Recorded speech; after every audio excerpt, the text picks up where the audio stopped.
할렐루야. 요즘 같은 과학 문명이 발전한 시대에도 점집들이 번창하고 있습니다.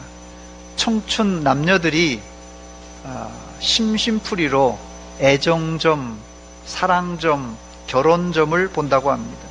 요 사이에는 시내나 유원지에 가면 버젓이 점집들이 진을 치고 있습니다. 왜 인간은 점을 보는 것입니까? 그 이유는 불확실한 미래에 대한 불안감 때문에 그렇습니다. 그런데 점을 보면 인간의 심리는 미래에 대한 확신을 얻는 것이 아니라 거꾸로 영매자들에게 미혹이 되어서 밤낮으로 고통을 당할 수가 있습니다.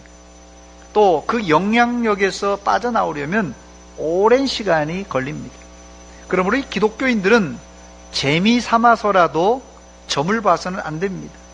마귀들은 이 재미라는 방법으로 우리 인생의 변방으로 들어와서는 순식간에 우리 인생을 좌지우지하려고 합니다. 오늘 제가 이 말씀을 드리는 이유는 영매자들, 무당, 점쟁이들이 했던 그 한마디 말이 우리 인생을 잘못 가게 할 수도 있기 때문에 그렇습니다. 여러분들은 이 점쟁이들이 하는 말이 아니라 지금도 살아계셔서 우리의 생사화복을 홀로 주장하시는 하나님의 말씀에만 귀 기울이시기를 주의 이름으로 축원합니다. 문제는 지금 시대에 하나님은 우리에게 모세나 아브람 시대처럼 직접 나타나 말씀해 주지 않는다는 사실입니다. 대신 하나님은 지금은 하나님의 말씀, 성경을 통하여 우리에게 궁극적인 방향을 제시해 주시고 또 날마다 성경을 읽고 우리가 기도할 때 우리 마음에 성령의 감동과 감화를 통하여서 우리를 새롭게 깨우쳐 주십니다. 그러므로 이제는 꿈을 꾸거나 이상한 소리를 들으려고 하지 마시고 성경 말씀을 통하여 들려지는 하나님의 음성과 성령의 감동을 여러분들이 날마다 묵상과 기도하는 가운데 생생하게 체험하시기를 축원합니다. 오늘 본문엔 광야에서 모세의 장인 이드로가 했던 지혜로운 말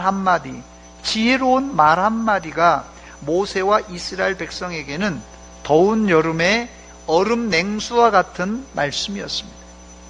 모세는 성공적으로 애굽을 빠져나온 이후 광야에서 반가운 손님을 맞이하게 됩니다. 장인 이드로가 모세의 아내 십보라와 두 아들을 데리고 모세를 방문한 것입니다. 모세는 자기 민족을 해방시키기 위해서 아내도 자식도 처갓댁에 맡기고 주의 부름을 받았습니다. 여기 딸 가진 분들 중에 아무리 주의 일이지만 사위가 딸과 손자들을 내팽개치고 주의 일을 한다고 멀리 타국에 간다면 어떻게 생각하시겠습니까? 요즘 같으면 아마 쫓겨나기 십상입니다. 그런데 이드로는 잘 참아주었고 모세가 성공적으로 출애굽을 했다는 소문을 듣고는 딸과 손주들을 데리고 모세를 방문한 것입니다. 첫 번째, 모세는 오랜만에 만난 장인 이드로를 극진하게 영접하고 그에게 하나님이 하신 일을 간증했습니다. 여기서 우리는 이 간증과 무용담을 구분할 필요가 있는데 이 무용담은 사전적인 의미가 싸움에서 용감하게 활약하여 군사상의 공적을 세운 누구 이야기요? 자기 이야기를 하는 것입니다. 반면에 간증은 고난 가운데 하나님이 나를 어떻게 여기까지 인도하셨는가를 말하는 것입니다. 교회 안에서 간증을 하라고 하면은 무용담을 늘어놓는 분들이 많은데 간증은 내 인생 가운데 역사하셨던 하나님이 하신 일을 이야기하는 것입니다. 모세가 장인 이드로가 찾아왔을 때 장인을 극진히 영접합니다. 그리고는 이 장인에게 무용담이 아니라 간증을 했습니다. 본문 8절 말씀입니다. 모세가 여호와께서 이스라엘을 위하여 바로와 애굽 사람에게 행하신 모든 일과 또 길에서 그들이 당한 모든 고난과 또 여호와께서 그들을 구원하신 일을 다 그 장인에게 말했다고 말합니다. 모세의 말이 무용담이 아니라 간증인 것을 우리가 확인할 수 있습니다. 모세는 자기 이야기를 한 것이 아니라 여호와께서 이스라엘을 어떻게 여기까지 인도하셨는가, 바로 그것을 장인에게 간증했습니다.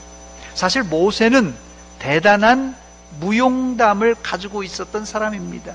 지팡이 하나를 갖다가 쫙 내미니까 그 깊은 홍해 바다가 쫙 갈라지고, 지팡이를 갖다가 이 바위에 치니까 그냥 막 광야에서, 사막에서 물이 철철철 흘러나왔습니다.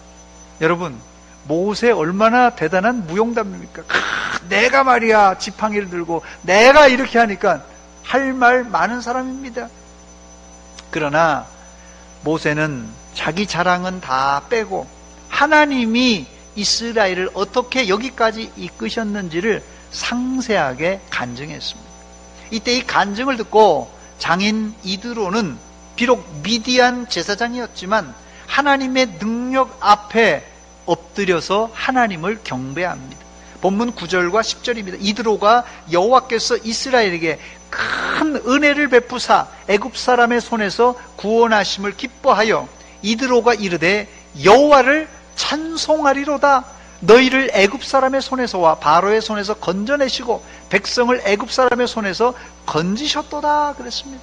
더 나아가 이드로는 신실한 신앙을 고백합니다. 본문 11절 말씀입니다. 이제 내가 알았도다. 여호와는 모든 신보다 크심으로 이스라엘에게 교만하게 행하는 그들을 이기셨도다 그랬어요. 그리고는 12절에 하나님께 번제와 희생제물을 드렸습니다. 무용담을 하면은 자기 자랑만 남지만은 간증을 하면은 이방 제사장이 회개하고 돌아와 하나님을 고백하고 하나님께 번제와 희생제물을 드리는 이 믿음의 결과를 낳습니다. 두 번째, 그리고 그 다음 날이 됩니다. 하나님의 선택받은 이스라엘 백성, 그것도 홍해를 건너온 이스라엘 백성들이 하루 종일 모세에게 찾아와 이웃과 분쟁의 시비를 가려달라고 요청합니다. 이스라엘 백성이 누구입니까? 아브라함의 자손이지만 뒷계의 자손은 야곱의 12아들로 구성된 민족입니다. 즉 이스라엘은 한 조상으로부터 나온 피를 나눈 형제들입니다. 그런데 그들은 형제였지만 크고 작은 문제로 날마다 시시비비를 가려야만 했던 사람들이었어요. 그러나 이것은 특별히 이스라엘 민족이 악해서가 아니라 죄지은 인간이 겪는 필연적인 일입니다. 그래서 밤길에 무서운 것은 귀신이 아니라 누구라고요? 밤길에 무서운 것은 귀신이 아니라 사람이라는 말이 있듯이 광야에서 이스라엘을 힘들게 만든 것은 정작 마실 물과 먹을 음식이 아니라 사람들이었어요.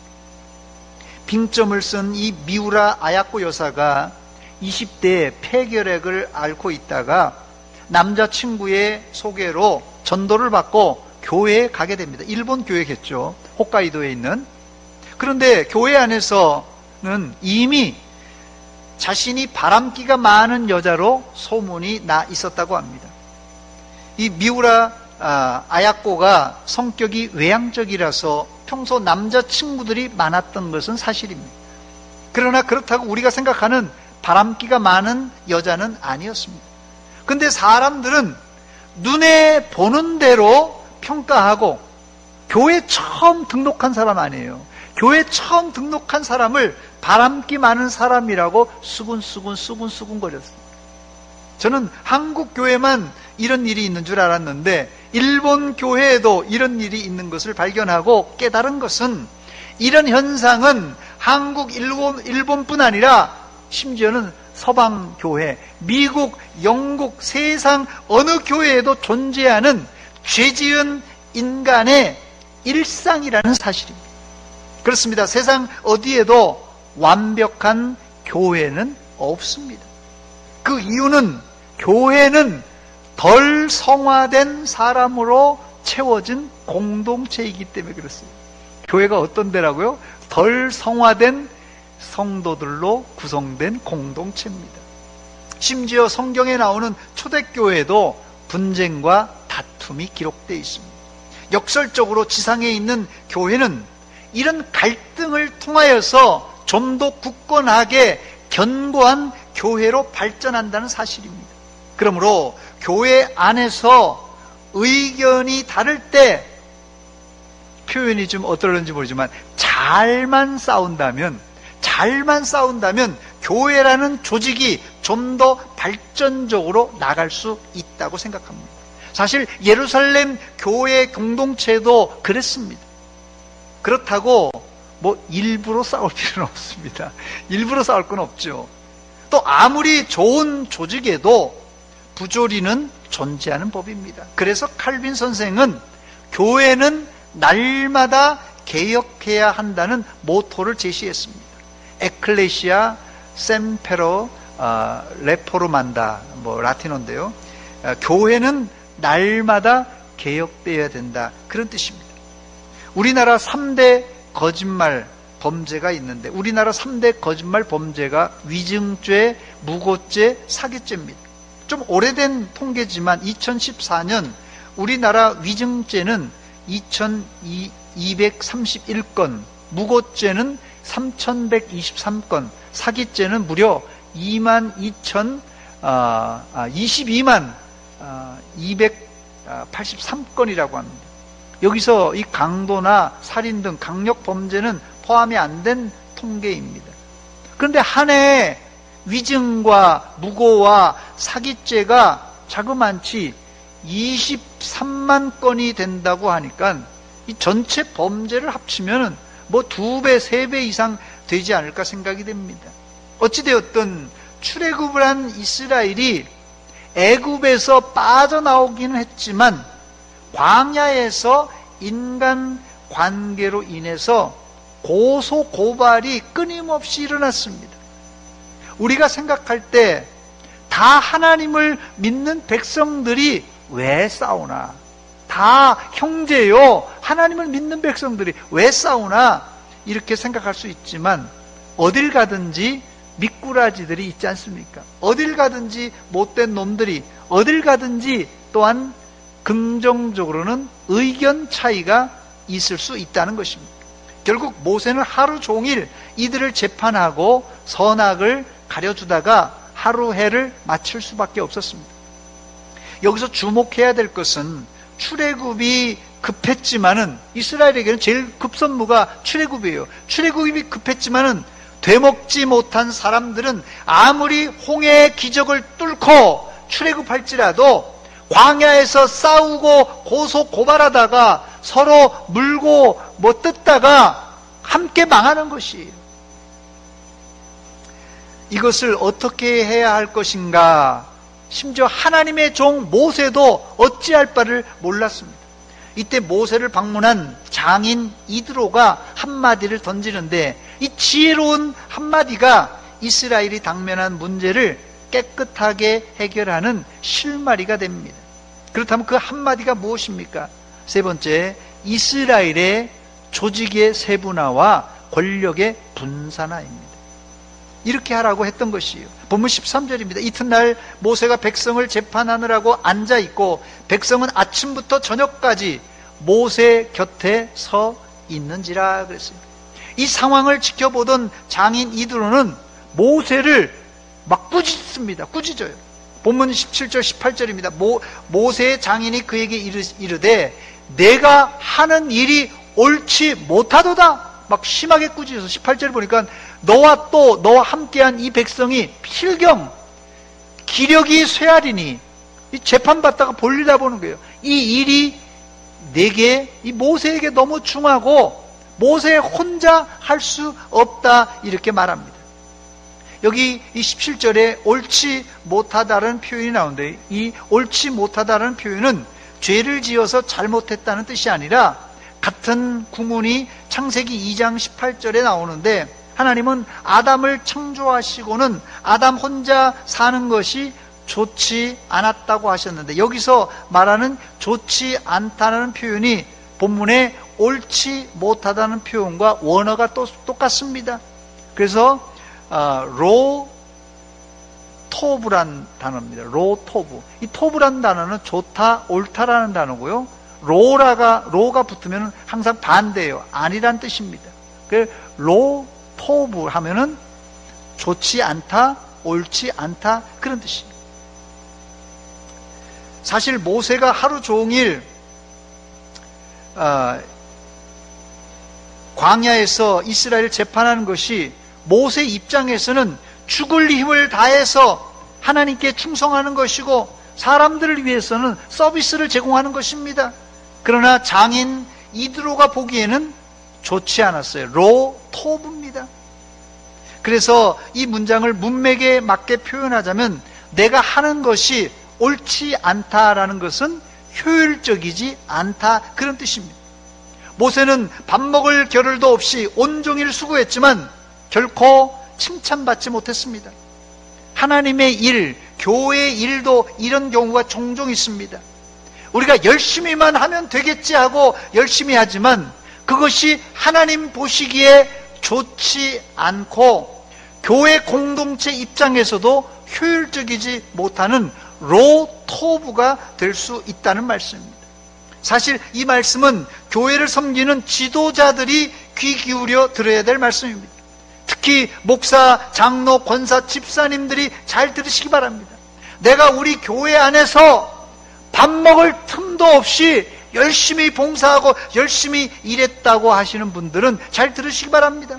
내 열심히 하나님 보시기에 교회 공동체 안에서도 효율적이지 않는 로토브가 될 수 있다는 것입니다.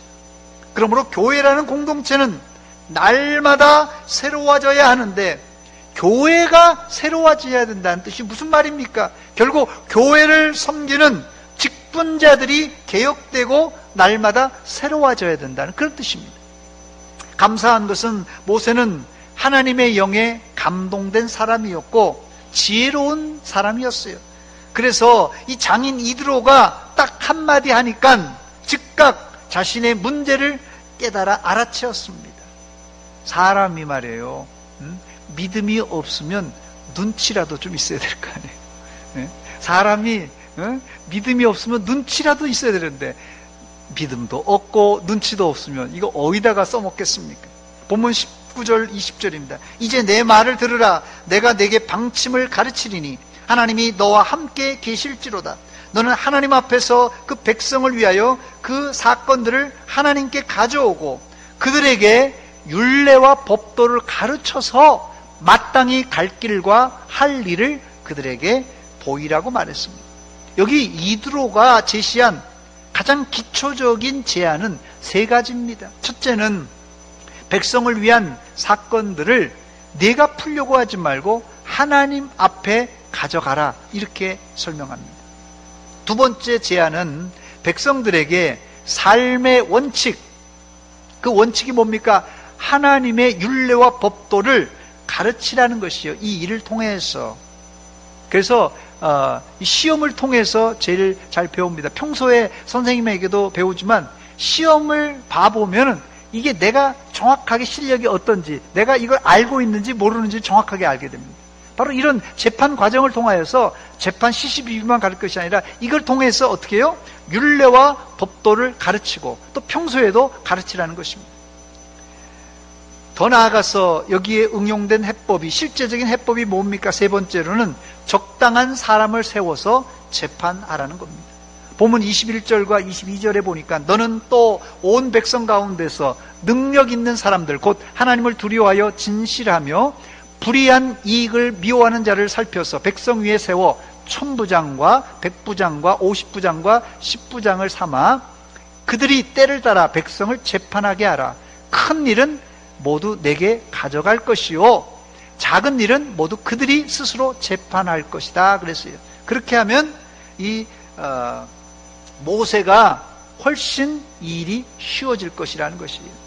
전 여기에 먼저 눈에 띄는 구절이 있는데 장인 이드로의 겸손한 태도입니다. 19절에 이드로는 모세가 이드로가 장인이고 모세는 사위니까 명령조로도 이야기할 수 있었을 것입니다. 그러나 방침을 말하면서 그는 이렇게 덧붙입니다. 이제 내 말을 들으라. 내가 내게 방침을 가르치리니 하나님이 너와 함께 계실지로다. 결코 명령하거나 강압적인 말을 하지 않고 하나님이 너와 함께 하심을 덧붙여서 자신도 하나님의 능력을 인정한다는 겸손한 표현을 합니다. 그뿐 아니라 이드로는 모세가 옳지 않다고 비평만 한 것이 아니라 지혜로운 대안을 제시했습니다.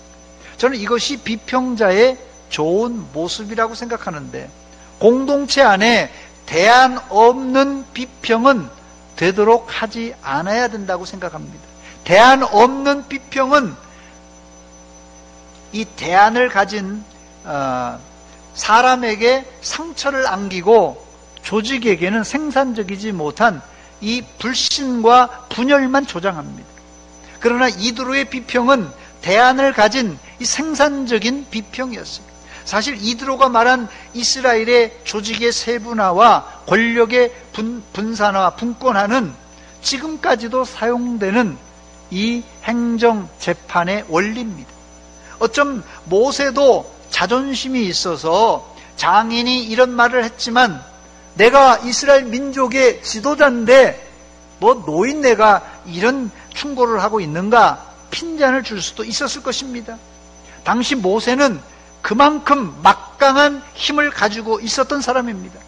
그러나 모세는 겸손하게 반응하고는 즉각 장인의 말을 실행에 옮깁니다. 본문 24절입니다. 이에 모세가 자기 장인의 말을 듣고 그 모든 말대로 하여 그랬습니다. 그리고 모세가 이스라엘을 어떻게 조직합니까? 백성 가운데 능력 있는 사람을 선택해서 1000부장, 100부장, 50부장, 10부장을 삼았습니다. 25절입니다. 모세가 이스라엘 무리 중에 능력 있는 사람을 택하여 그들을 백성의 우두머리 곧 1000부장, 100부장, 50부장과 10부장을 삼았다고 그랬습니다. 이렇게 함으로 이스라엘은 재판과 행정의 분업화가 이루어집니다. 현재 우리나라도 지방법원, 고등법원, 대법원 이 3심제로 되어 있는데 모세 때는 10부장, 50부장, 100부장, 1000부장 그리고 모세까지 이 5심제가 있었습니다. 굉장히 세분화되었죠. 이런 방식이 현대 재판에까지도 영향을 끼친다는 것이 여러분 놀랍지 않습니까? 이런 편성을 통해서 모세는 재판 외에 이제 좀 시간이 자유로워서 다른 일에 집중할 수 있었고 또 모세도 좀 쉬어야 되지 않습니까? 안식할 시간을 얻을 수 있었습니다. 또 이것은 모세에게 집중되었던 한 사람에게 집중되었던 권력이 분산되는 효과를 낳았고 더 나아가서는 이스라엘 안에 있었던 많은 인재들을 등용할 수 있는 기회가 되었습니다.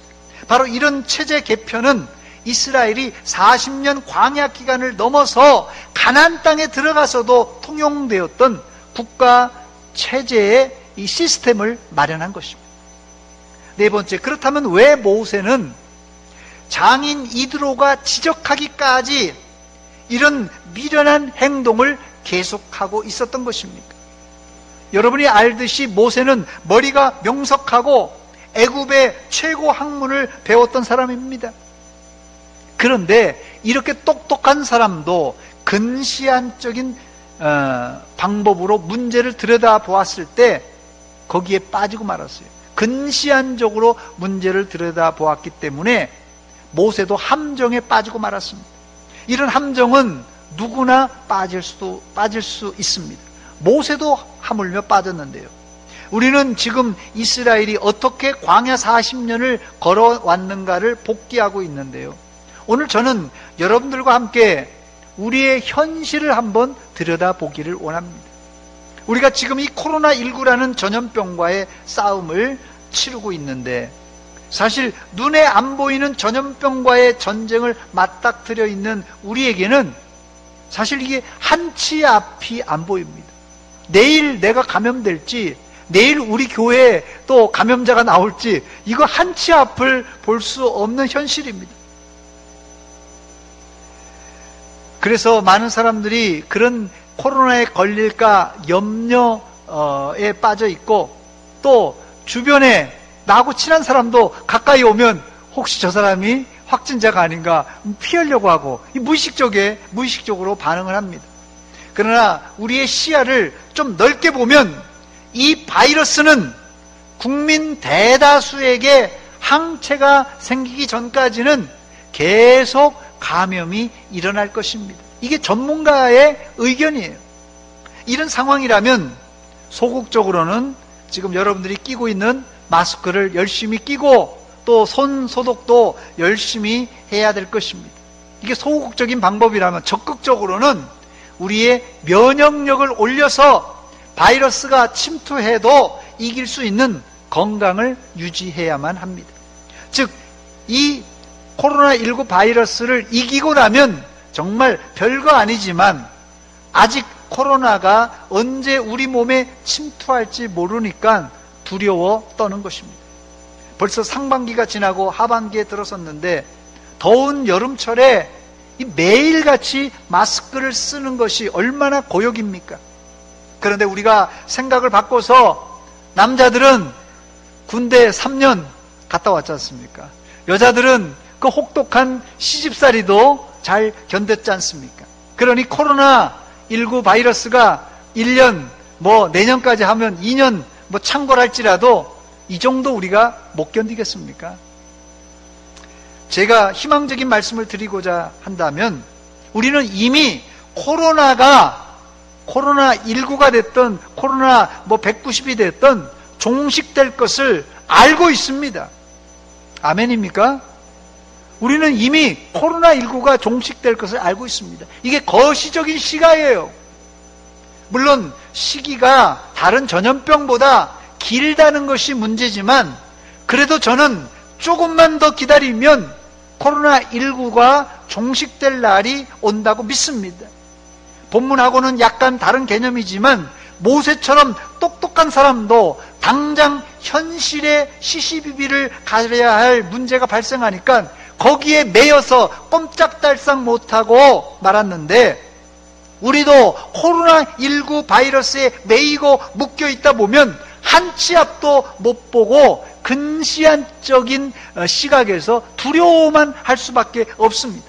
그런데 이드로의 지혜로운 말 한마디로 모세와 이스라엘의 족쇄가 풀렸듯이 지금도 주님이 한번 말씀하시면 우리의 고난도 질병도 이 또한 지나갈 것입니다.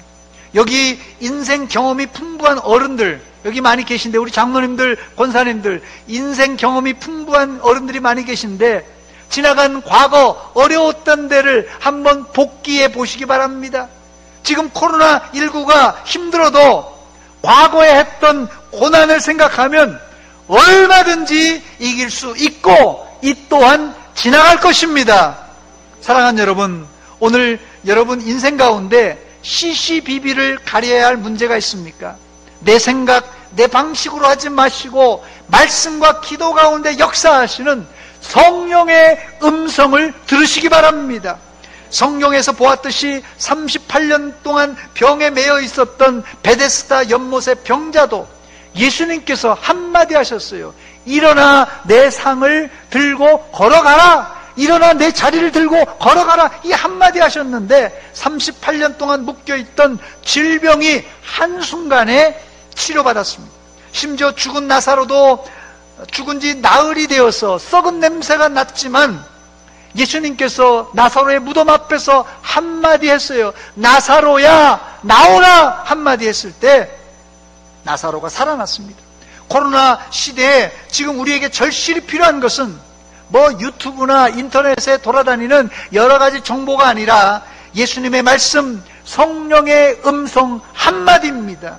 그 음성이 여러분의 고단한 인생길을 능히 이기게 해주는 여름철에 시원한 얼음 냉수와 같은 말씀입니다. 그 생명의 말씀을 듣고 여러분의 이 장마와 코로나19와 같은 이런 변수를 통하여 헝클어진 몸과 영혼이 제자리를 찾으시기를 주의 이름으로 축원합니다. 반주어 주시기 바랍니다. 우리 고단한 인생길을 힘겨운 오늘도 가사를 한번 생각하면서 같이 찬양하겠습니다.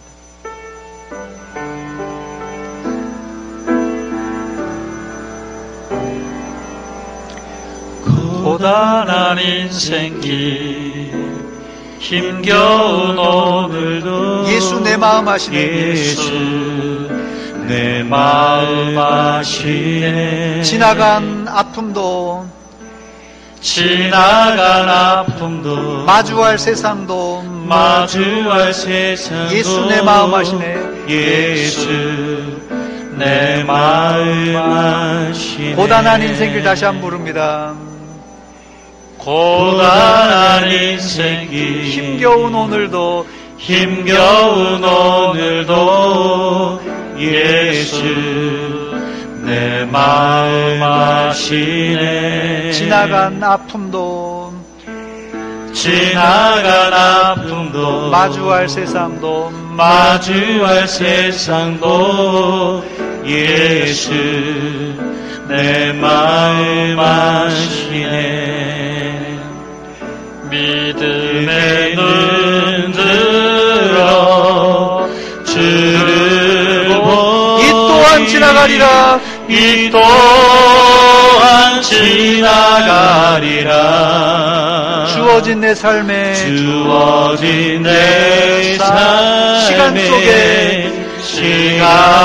속에 주의 뜻 알게 하소서. 믿음의 눈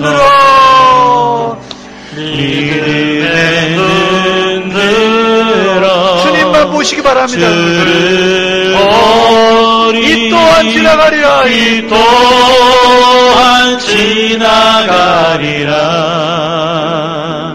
주어진 내 삶의 시간 속에 주의 뜻 알게 하소서. 믿음의 눈을 들어보시기 바랍니다. 믿음의 눈 주를 보시기 바랍니다. 주를 보니 이 또한 지나갈 것입니다. 이 또한 지나가리라. 주어진 내 삶의 시간 속에 주의 뜻 알게 하소서. 이 시간 같이 기도하겠습니다. 하나님, 지금 우리가 눈앞에 아무것도 안 보입니다. 코로나19 때문에 6개월 동안, 지난 6개월 동안 너무나도 고통당하고 힘든 세월을 보내고 있습니다. 거기에다가 엎친 데 덮친 격으로 장마가 계속 진행되고 있습니다. 하나님, 수재민과 또 코로나 확진자들, 어려움을 당한 자들이 너무 많이 있습니다. 하나님, 또한 우리의 고통을 아신 하나님, 지금 당장은 끝이 안 보이지만 이 또한 지나가리라는 주님의 말씀을 기억하며 우리가 믿음으로 나가길 원합니다. 이 시간 하나님 앞에 간절히 기도하시기 바랍니다. 여러분의 고난과 고통과 이 모든 어려움이 이 또한 지나갈 것을 확신하며 하나님께 모든 문제를 맡기는 시간 되시기 바랍니다. 같이 기도하겠습니다. 하나님, 우리 아버지, 은혜와 사랑 감사드립니다. 고단한 인생길, 힘겨운 오늘도 예수님만 의지하고 주님의 그 한 말씀, 주님의 그 은혜를 체험하기 위해 나왔습니다. 아버지, 우리의 고단한 인생길 가운데 우리의 수고하고 무거운 짐을 주님께 맡깁니다. 코로나19의 장벽과 장마와 하나님 수재로 인한 아버지 어려움이 우리에게 엄습하고 있습니다. 우리가 생각하지도 못했던 이 변수 가운데 주님 역사하시고 우리 주님께서 환경을 변화시켜 주시고 우리가 적당히 아버지 하나님 잘 방어할 수 있도록 믿음과 힘을 기를 수 있도록 도와주시옵소서. 이 모든 것이 하나님 우리의 아버지 잘못과 한국교회와 하나님 우리 믿는 자들이 하나님 기도하지 않고 하나님 우리가 하나님 앞에 제대로 서지 못한 것을 회개합니다.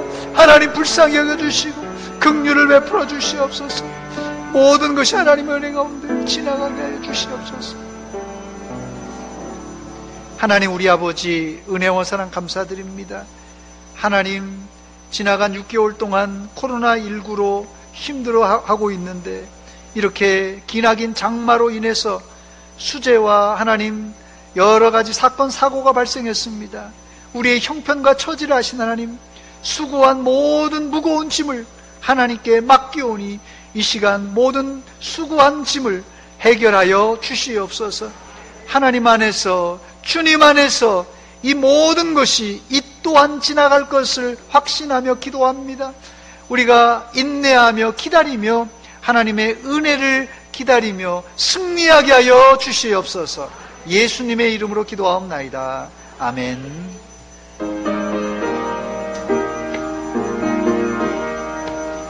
주님의 뜻을 이루소서. 고요한 중에 기다리니 진흙과 같은 날 빚으사 주님의 형상 만드소서. 주님의 뜻을 이루소서. 주님 발 앞에 엎드리니 나의 맘속을 살피시사 눈보다 희게 하옵소서. 주님의 뜻을 이루소서.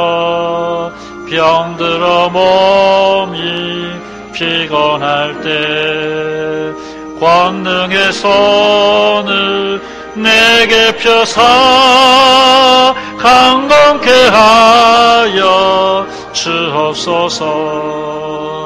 주님의 뜻을 이루소서. 온전히 나를 주장하사 주님과 함께 동행함을 만민이 알게 하옵소서. 아멘.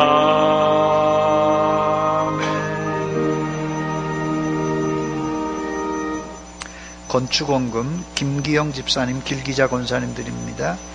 조성숙 집사님, 어머님 장례식을 하나님의 은혜 가운데 마치게 됨을 감사드립니다. 장례를 마치고 예물 드립니다. 같이 기도합니다. 하나님 우리 아버지 은혜와 사랑 감사드립니다. 우리가 무엇이간데 하나님의 은혜를 물붓듯이 부어주십니까? 비록 우리가 코로나19와 장마 가운데 재해 가운데 있지만 하나님의 은혜를 곱씹어 봅니다. 하나님의 그 사랑과 그 은혜를 우리가 망각하고 살았던 저희들 하나님 용서하여 주시옵고 이 어려움을 통하여서 하나님께 더 가까이 가는 계기가 되게 하여 주시옵소서. 이 시간 빈손으로 나오지 않고 11조와 감사 예물, 선교를 위한 예물, 주일원금을 드립니다. 하나님 모두 받아 주시옵소서. 특별히 건축원금과 또 어머니 장례식을 마치고 예물 드립니다. 하나님 이 가정 위에 복의 복을 더하여 주시옵소서. 하나님 장마가 길어지면서 코로나19 사태가 길어지면서 온 국민이 피로감을 느끼고 지쳐 있습니다. 하나님이 새 힘을 공급하여 주시사 이 대한민국이 강건하게 다시 일어날 수 있도록 도와주시옵소서. 하나님 아버지 이외에도 육신의 질병 때문에 고통하는 자들 일일이 찾아가 주시사 어루만져 주시고 깨끗이 치료하여 주시옵소서. 예수님의 이름으로 기도하옵나이다. 아멘.